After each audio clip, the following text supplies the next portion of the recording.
Welcome to my YouTube automotive channel. Today I'm sitting in a 2012 Lincoln Navigator and I will show you which fuse to check in case your horn is not working. This video will apply to Lincoln Navigators made from 2007 all the way up to 2014. Okay, so the horn fuse is located in a fuse box in the passenger's cabin just next to the passenger's right foot behind this cover. To remove the cover, just pull it towards yourself.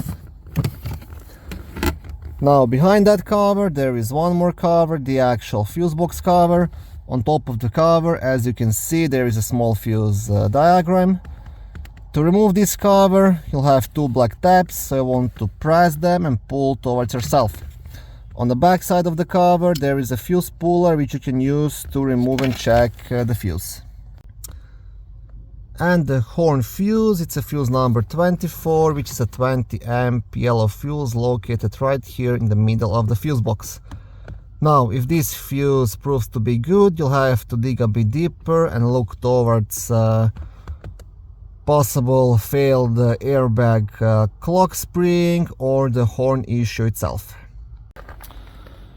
Okay, thank you for visiting my channel and watching my video. I hope it was helpful. If it was, please like it and consider subscribing to my YouTube automotive channel.